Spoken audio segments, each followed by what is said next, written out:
Hi everyone, welcome to the channel doctor Reena economic studies. Chandigarh PGT economics की preparation के लिए subscribe my channel, क्योंकि इस चैनल पर मैं जो ऑफिशियल सिलेबस है चंडीगढ़ पीजीटी इकोनॉमिक्स का, उसके अकॉर्डिंग हर टॉपिक को हर वीडियो में करते हैं और साथ ही उसको प्रैक्टिस भी करते हैं, क्योंकि जितना ज़रूरी कंसेप्ट क्लियर करना है उतना ही ज़रूरी प्रैक्टिस करना है। इसीलिए मैंने एक प्लेलिस्ट बनाई है चंडीगढ़ पीजीटी इकोनॉमिक्स, आप उसमें देखना। मैंने सिलेबस के अकॉर्डिंग हर वीडियो में आपको सिलेबस के अकॉर्डिंग टॉपिक मिलेगा।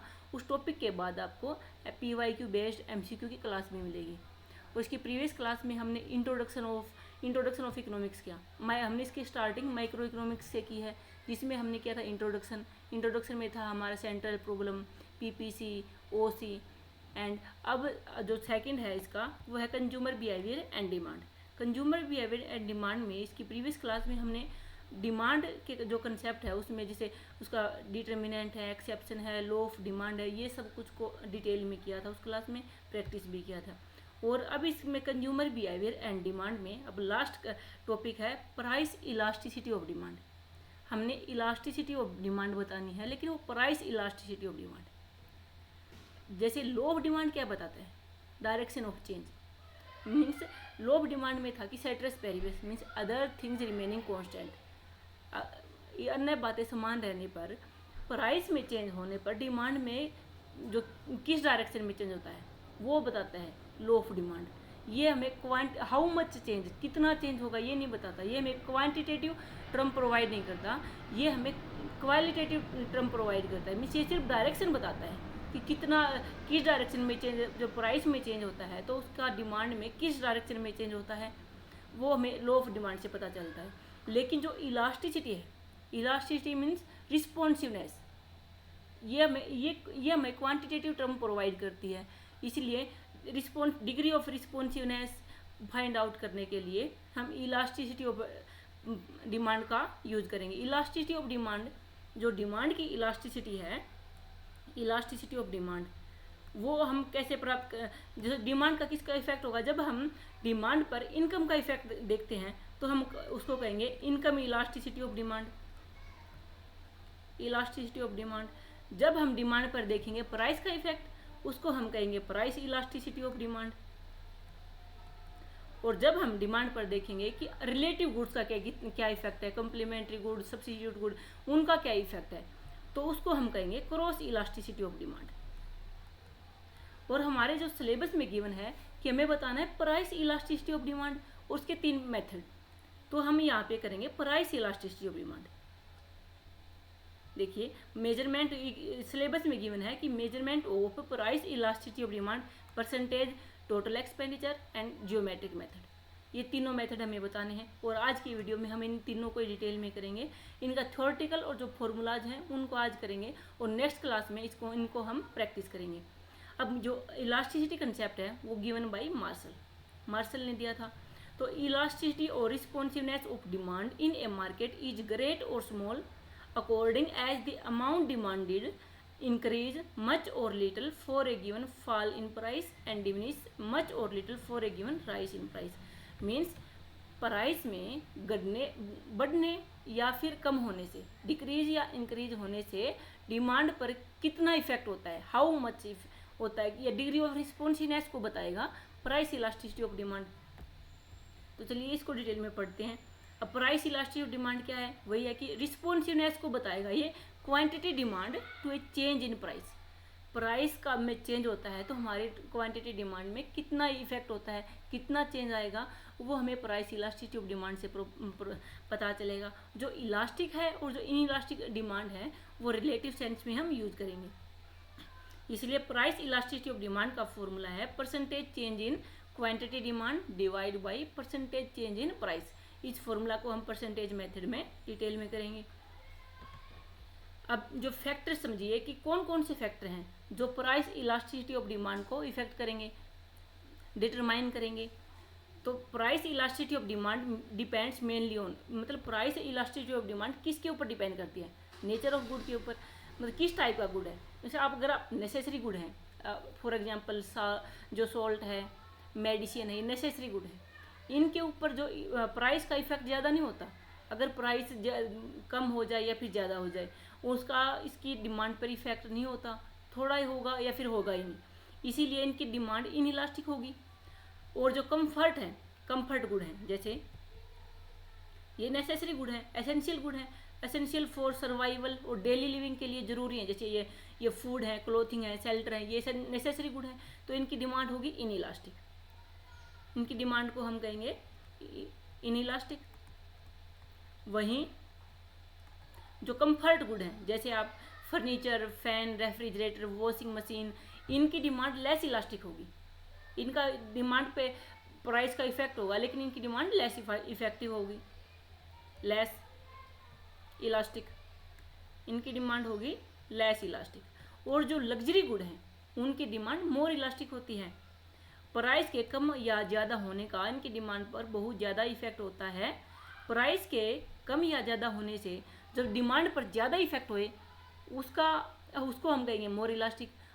थोड़ा इफेक्ट हो लेस इलास्टिक, और इसका इफेक्ट ही ना हो उसको हम कहेंगे इन इलास्टिक। तो लग्जरी गुड में ये होता है मोर इलास्टिक। अब आप देखिए क्लोज सब्स्टिट्यूट। दो क्लोज सब्स्टिट्यूट होते हैं जिनका सब्स्टिट्यूट ज़्यादा होते हैं, जैसे अब यहाँ पे आप देखिए, अब कोका का अगर प्राइस बढ़ जाता है तो मार्केट में इसके सब्स्टिट्यूट हैं। एग्जाम्पल से समझिए कि पेप्सी है इसका सब्स्टिट्यूट, तो पेप्सी की जो क्वांटिटी डिमांड है वो बढ़ जाएगी। तो अगर मोर सब्स्टिट्यूट है तो मोर इलास्टिक है डिमांड, और लेस सब्स्टिट्यूट है तो लेस इलास्टिक है। तो इसीलिए जब देखिए अगर सब्स्टिट्यूट मोर है, ये इंपॉर्टेंट पॉइंट है, आपको इन पे यहाँ से एग्जाम में कई बार क्वेश्चन आए हैं, इनको ध्यान से समझना है कि more elastic, more substitute more elastic demand, less substitute less elastic demand. तो मोर सब्स्टिट्यूट है तो इलास्टिसिटी ज़्यादा होगी, क्योंकि वो जो कंज्यूमर है, जो उसका सब्स्टिट्यूट है, प्राइस बढ़ेगी तो उसका कंजप्शन छोड़ के दूसरे गुड का कंजप्शन स्टार्ट कर देगा। जैसे इसमें था कि ये कोका का जब प्राइस बढ़ा तो उसने पेप्सी का कंजप्शन स्टार्ट कर दिया, क्योंकि सब्स्टिट्यूट ज़्यादा थे। इसीलिए जिसका सब्स्टिट्यूट कम है उसकी लेस इलास्टिक होगी, क्योंकि वो तो सब्स्टिट्यूट है ही नहीं तो उसको कंज्यूम करना ही पड़ेगा। नेक्स्ट है proportion of consumer income spend. जो कंज्यूमर की जो इनकम है उसका कितना वो स्पेंड कर रहा है, उसका भी इसके इलास्टिसिटी में इफेक्ट पड़ेगा। एग्जाम्पल से समझिए कि आपके पास 1000 रुपीज़ है, उनमें से आप 80% और 20% दो रेशो हैं।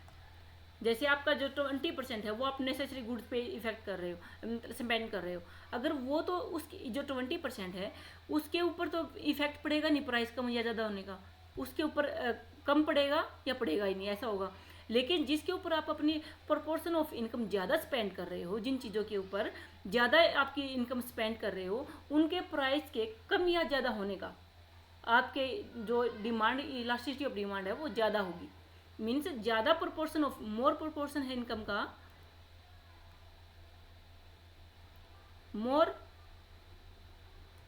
जो प्रोपोर्शन है तो मोर इलास्टिक। जहाँ मोर प्रोपोर्शन ऑफ इनकम अगर स्पेंड हो रहा है जहाँ, वहाँ मोर इलास्टिक डिमांड होगी। एक पॉइंट को ध्यान से सुनना है, यहाँ से एग्जाम में क्वेश्चन आते हैं। और जहाँ पे लेस प्रोपोर्शन होता है वहाँ पे लेस इलास्टिक होगी। वही अब नंबर ऑफ यूजेज, अगर नंबर ऑफ यूजेज आप देखिए, अगर मोर हैं यूजेज, मोर यूजेज हैं कोई गुड के, एग्जाम्पल समझिए आप मिल्क का लीजिए, मिल्क के यूजेज ज़्यादा होते हैं, आप उनसे कर्ड भी बनाते हो, घी भी बनाते हो, पीने में भी यूज करते हो, तो ये ज़्यादा हैं। अगर मोर यूजेज हैं तो मोर इलास्टिक, और लेस यूजेज हैं तो लेस इलास्टिक। अब इनकम, जो रिच पर्सन और पुअर पर्सन, आप एग्जाम्पल से समझिए कि रिच और पुअर, जो रिच पर्सन है उनके ऊपर प्राइस के कम या ज़्यादा होने का ज़्यादा इफेक्ट नहीं होता, वो दोनों अफोर्ड कर सकते हैं। प्राइस कम हो ज़्यादा भी होगी तो भी वो उनको अफोर्ड कर लेंगे। तो रिच पर्सन के ऊपर जो प्राइस के कम या ज़्यादा होने का ज़्यादा इफेक्ट नहीं पड़ता, तो इनकी इसीलिए उसकी लेस इलास्टिक होगी रिच पर्सन की।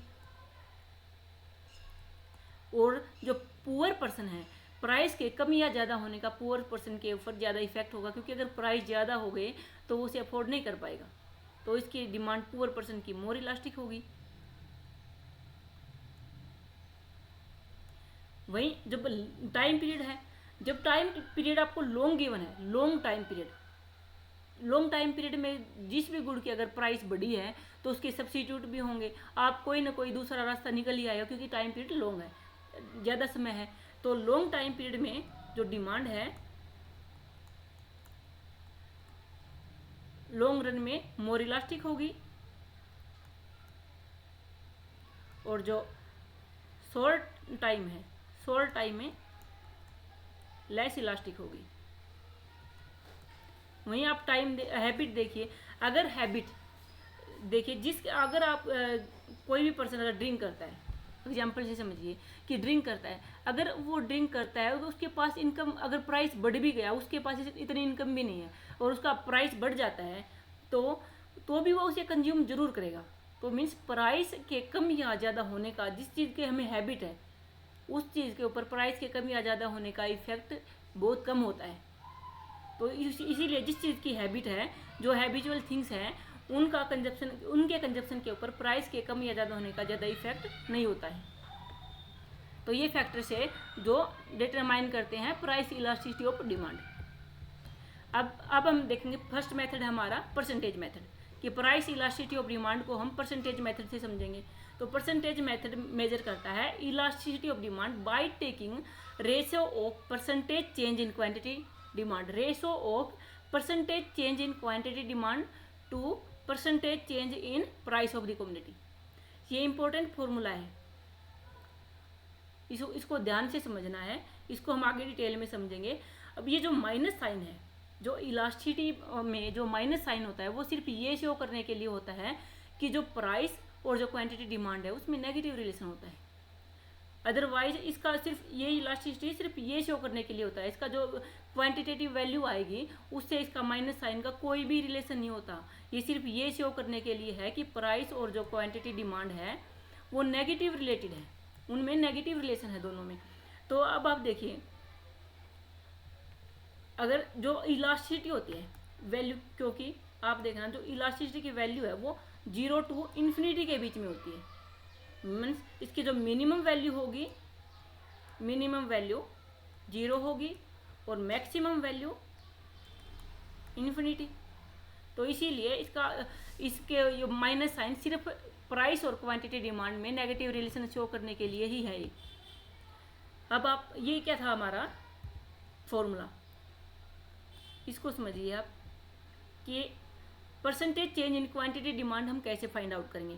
Percentage change in quantity divide by initial quantity, multiply करेंगे 100 से, और परसेंटेज चेंज इन प्राइस किसके इक्वल होगा, चेंज इन, ये था परसेंटेज चेंज इन क्वांटिटी, और परसेंटेज चेंज इन प्राइस किसके इक्वल होगा, चेंज इन प्राइस, ये साइन है ये चेंज का है, change in price divide by initial price multiply 100।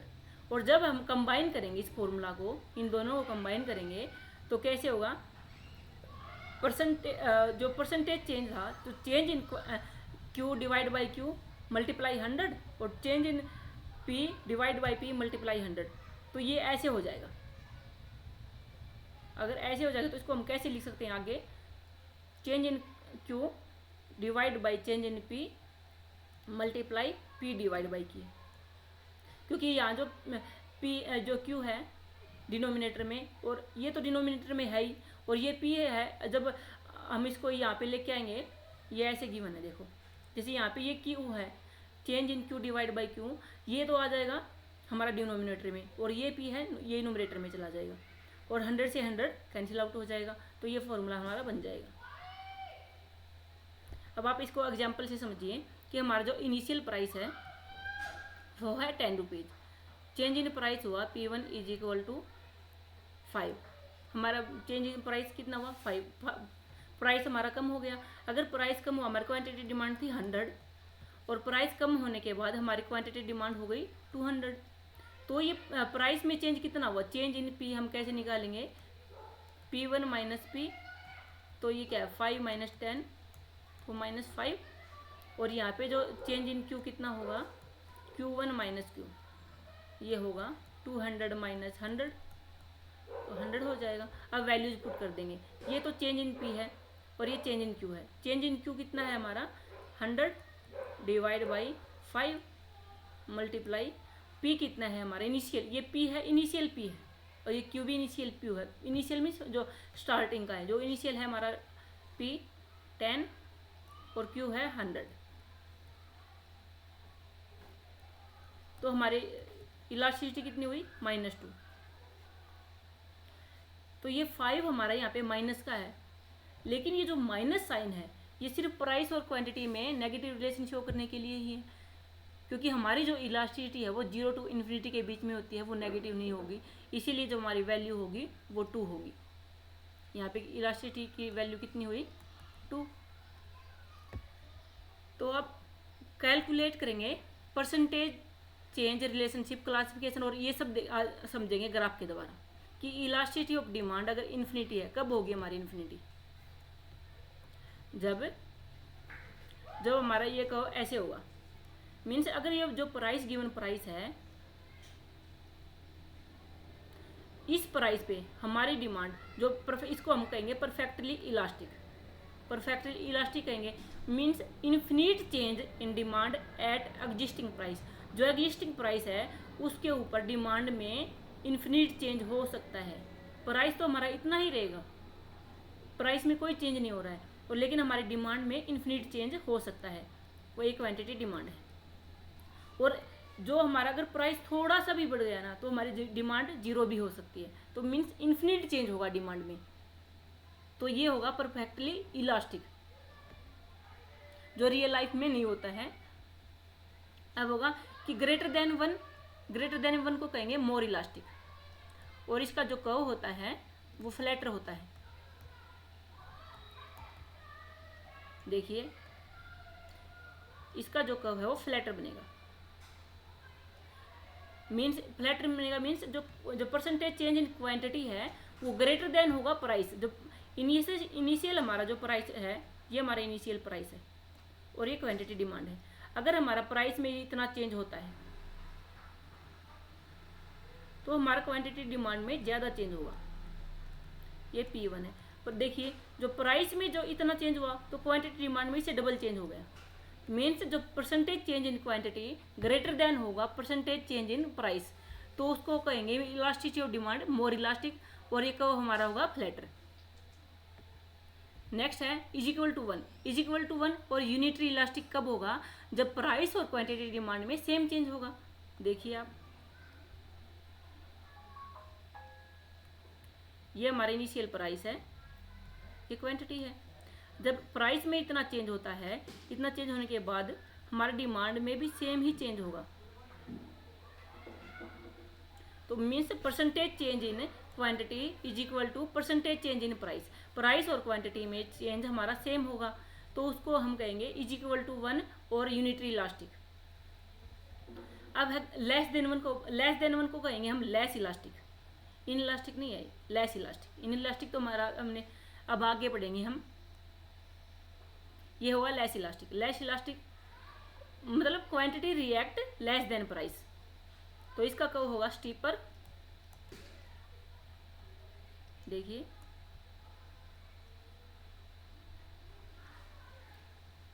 जब हमारा इनिशियल प्राइस इतना है तो क्वांटिटी इतना है, प्राइस में इतना चेंज हुआ तो हमारी क्वांटिटी डिमांड में देखो थोड़ा चेंज हुआ, ये P1 Q1 means percentage change जो हमारा हुआ क्वांटिटी में वो लेस देन हुआ परसेंटेज चेंज प्राइस के। देखिए प्राइस में चेंज ज़्यादा हुआ और क्वांटिटी में कम हुआ, तो इसको हम कहेंगे इसका कर्व स्टीपर होगा और लेस इलास्टिक होगा। अब है इज इक्वल टू 0 मीन्स जो परफेक्टली इन इलास्टिक, डिमांड के ऊपर प्राइस का कोई भी इफेक्ट नहीं होता, उसको हम कहेंगे परफेक्टली इन इलास्टिक। जो नेसेसरी गुड होती है उसके लिए उसका होता है परफेक्टली इन इलास्टिक। देखिए आप, ये हमारी क्वांटिटी डिमांड है, तो प्राइस अगर बढ़ भी रही है, ये जैसे इनिशियल प्राइस है, ये प्राइस रिड्यूस हो रहा है यहाँ पे, तो भी इसकी डिमांड इतनी है, और जब प्राइस इंक्रीज हो रहा है तब भी इसकी डिमांड इतनी है, तो इसको कहेंगे परफेक्टली इन इलास्टिक। इसका होगा वर्टिकल।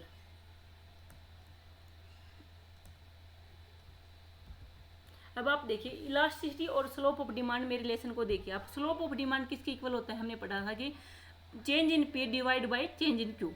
अब हमें जब प्राइस इलास्टिसिटी ऑफ फॉर्मूला हम यूज करते हैं, फाइंड आउट करते हैं, तो क्या यूज करते हैं? हमने पढ़ा था अभी, ये फॉर्मूला था हमारा।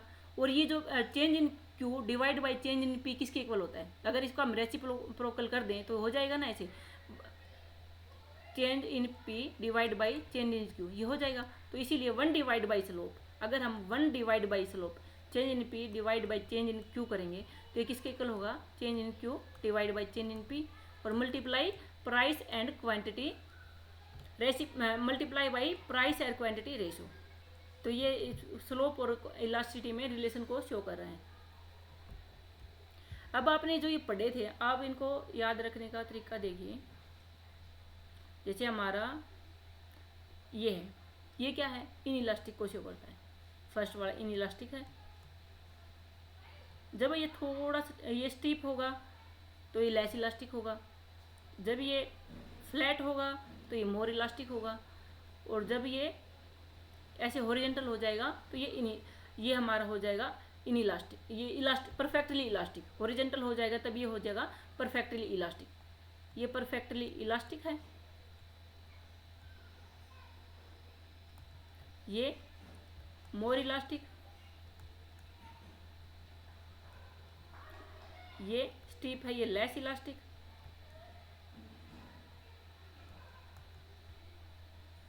और ये इन इलास्टिक। आप इसको ऐसे भी याद रख सकते हैं। अब हम पढ़ेंगे, अब हमने किया परसेंटेज मेथड, अब है टोटल एक्सपेंडिचर मेथड। आज हम सिर्फ मेथड और थ्योरेटिकल पोर्शन ही समझ रहे हैं इसका। कल इसके जितने भी फॉर्मूलाज हैं उनको हम डिटेल में करेंगे। नेक्स्ट है total expenditure method.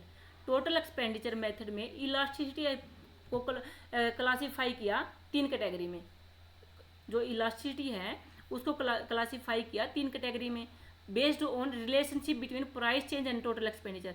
Price change और टोटल एक्सपेंडिचर में रिलेशन के ऊपर बेस्ड है। ये 3 कैटेगरी में डिवाइड किया है टोटल एक्सपेंडिचर में।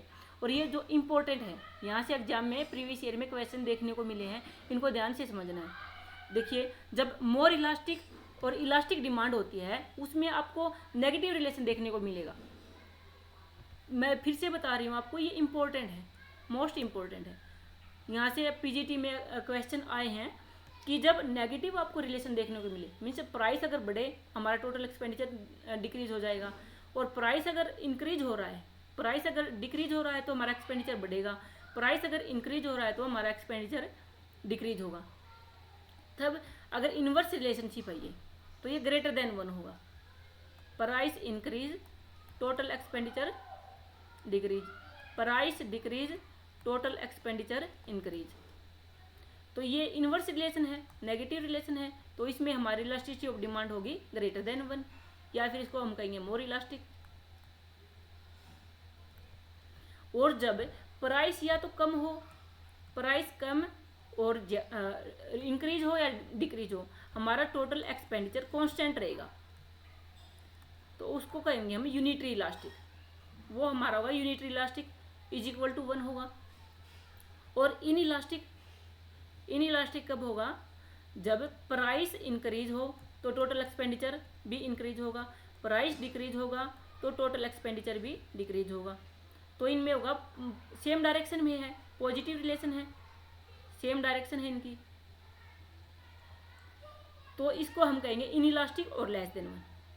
देखिए, याद रखने का सीधा तरीका है कि अगर इनमें आपको नेगेटिव रिलेशन देखने को मिले, प्राइस इंक्रीज होगा टोटल एक्सपेंडिचर डिक्रीज होगा, प्राइस डिक्रीज हुआ टोटल एक्सपेंडिचर इंक्रीज हुआ, तो नेगेटिव रिलेशन है तो मोर इलास्टिक होगा, ग्रेटर देन 1 होगा। अगर प्राइस बढ़े या घटे, टोटल एक्सपेंडिचर के ऊपर कोई इफेक्ट नहीं हो रहा, सेम है, तो वो होगा यूनिटरी इज इक्वल टू 1। और जब ये सेम डायरेक्शन में होगा, प्राइस भी इंक्रीज हो रहा है, टोटल एक्सपेंडिचर भी इंक्रीज हो रहा है, तो उसको हम कहेंगे लेस इलास्टिक, और वो लेस देन 1 होगा। और ये सारे हम कल के जो नेक्स्ट क्लास होगी हमारी न्यूमेरिकल पोर्शन में विद न्यूमेरिकल आपको समझाऊंगी, तो ये उसके बाद ये आपका बिल्कुल क्लियर हो जाएगा। फिर भी अगर कोई डाउट है तो कमेंट बॉक्स में अपना डाउट जरूर लिखना। तो अब नेक्स्ट है लास्ट मेथड है, हमने परसेंटेज और टोटल एक्सपेंडिचर मेथड किया, अब करेंगे geometric method. Geometric method suggest by Marshall, तो इलास्टिसिटी कंसेप्ट है वो मार्शल द्वारा ही दिया गया है। कि ज्योमेट्रिक मेथड क्या है, पॉइंट मेथड भी कहेंगे, जो इसमें हम मेजर करते हैं price elasticity of demand at specific point on A demand curve. जब हमें डिमांड कर्व के ऊपर एक स्पेसिफिक पॉइंट पे इलास्टिसिटी फाइंड आउट करनी है, तब हमें इस मेथड का यूज करते हैं। अब इसका फॉर्मूला क्या है, lower segment of demand curve divide by upper segment. अब आप समझिए इनको कि अब आप ये देखिए ज्योमेट्रिक मेथड से, अगर जो मिड में है ई है ये पॉइंट, अगर इस पॉइंट पे अगर आपको इलास्टिसिटी फाइंड आउट करनी है तो आपको क्या करना पड़ेगा, लोअर सेगमेंट क्या होगा ई डी, लोअर क्या है ई डी और अपर क्या है ई ए, तो E D divide by E. अब आप देखिए ई डी और ई ए दोनों सेम है, E D is equal to E A, means lower segment equal है अपर सेगमेंट की, तब हमारी क्या होगी 1 होगा। तो मिड में जो होता है हमारी इलास्टिसिटी 1 होती है। और अब आप ऊपर देखिए बी पॉइंट पे, वही सेम हर पॉइंट पे हमें सेम फॉर्मूला यूज करना है। किसी भी हमें डिमांड कहोगे किसी भी पॉइंट पर अगर हमें इलास्टिसिटी फाइंड आउट करनी है तो हमें सेम फॉर्मूला यूज करना है कि लोअर ज्योमेट्रिक मेथड में कि lower segment divide by upper segment. अब हमें फाइंड आउट करनी है बी पॉइंट पे, तो इसमें भी हम क्या करेंगे, बी पॉइंट पे जब हम इलास्टिसिटी फाइंड आउट करेंगे तो क्या करेंगे, B D divide by B ए।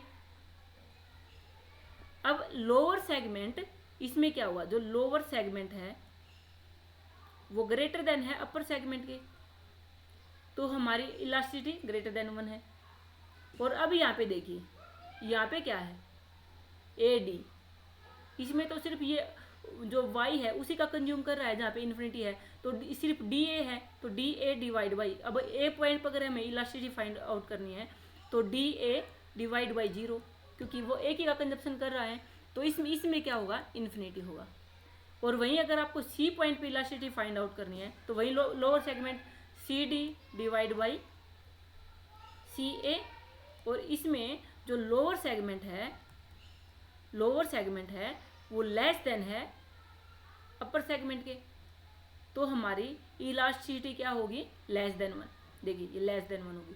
और डी पॉइंट पे फिर वही जहाँ पे इलास्टिसिटी हमारी 0 है, 0 डिवाइड बाई डी ए, तो वो किसके इक्वल होगा, 0। तो इस पॉइंट पे हमारी इलास्टिसिटी 0 होती है, और जो जैसे जैसे हमारी इलास्टिसिटी अपर साइड जाती है तो बढ़ती जाती है और लोअर साइड रिड्यूस होती जाती है। ये भी एग्जाम में एक क्वेश्चन आया है यहाँ से कि मिड में इलास्टिसिटी क्या होती है, और जब इलास्टिसिटी अपर साइड जाती है, अपर की तरफ हमारी इलास्टिसिटी क्या होती है, तो वो इंक्रीज होती जाती है, जैसे यहाँ पे ग्रेटर देन 1 फिर इन्फिनिटी, और जैसे ये लोअर साइड आएगी तो ये लेस होती जाती है, लोअर लेस अपर मोर। तो आपको याद रखना है, ये भी इम्पोर्टेंट है, यहाँ से भी क्वेश्चन देखने को मिले हैं कई बार। अब ये है नॉन लीनियर डिमांड कर्व, कि आपको जब नॉन लीनियर डिमांड कर्व के ऊपर, ये तो था लीनियर था, ये देखिए आप ऐसे था, अगर है अब है कि नॉन लीनियर, अगर आपको नॉन लीनियर पे फाइंड आउट करना तो कैसे करेंगे, तो जब डिमांड कर्व नॉन लीनियर है, कन्वेक्स टू ओरिजिन है, इंस्टेड ऑफ स्ट्रेट लाइन के बजाय जब नॉन लीनियर है तो elasticity at a particular point is measured using a tangent line. Means आप देखिए कि आप सोचिए कि ये डिमांड कर्व है, अगर हमें इस पॉइंट पे इलास्टिसिटी फाइंड आउट करनी है, ये पॉइंट ए है, तो हम क्या करेंगे, टेंजेंट ड्रॉ करेंगे ऐसे, ये पॉइंट है, दोबारा देखिए आप इसको, ये है कर्व और हमें फाइंड आउट करनी है इलास्टिसिटी इस पॉइंट पे, ये ए पॉइंट है, इस पॉइंट पे हमें इलास्टिसिटी करनी है, तो हमें ऐसे टेंजेंट ड्रॉ करेंगे, इस पॉइंट टेंजेंट ऐसे टेंजेंट ड्रॉ करना है हमें, जैसे ये लाइन सीधी नहीं लग रही,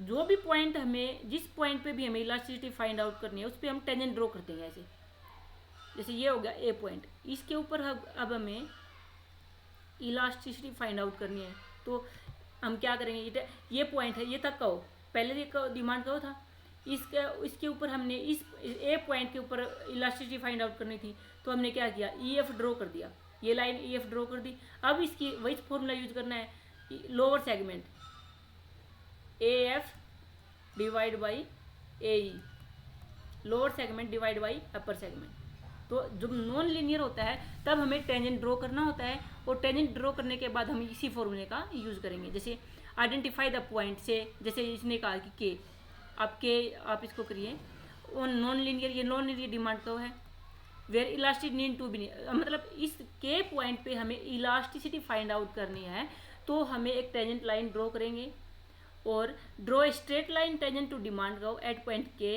extending it to touch both axis, और ये एक्स एक्सिस और वाई एक्सिस दोनों एक्सिस को टच करेगी ये लाइन, और अप्लाई सेम फॉर्मूला, फिर वही सेम फॉर्मूला अप्लाई करना है कि lower segment of tangent line divide by upper segment.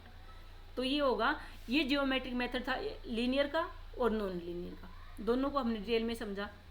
आज की क्लास में हमने जो प्राइस इलास्टिसिटी ऑफ डिमांड था उसके 3 मेथड से हमने समझना था, उसके फैक्टर डिटरमाइनिंग, और जो एक्सपेंडिचर मेथड है, जियोमेट्रिक मेथड है और परसेंटेज मेथड है, तीनों को हमने डिटेल में किया। आपको कोई भी डाउट है तो कमेंट बॉक्स में अपना डाउट ज़रूर लिखना, और इसकी नेक्स्ट क्लास में हम इसके सभी न्यूमेरिकल्स करेंगे, यहाँ से जो PY की बेस्ड MCQ है उसमें करेंगे। अगर आपको वीडियो पसंद आए तो वीडियो को लाइक, चैनल को सब्सक्राइब करना और बेल आइकन जरूर दबाना, ताकि आपको नेक्स्ट वीडियो का नोटिफिकेशन टाइम से मिल जाए। Thank you.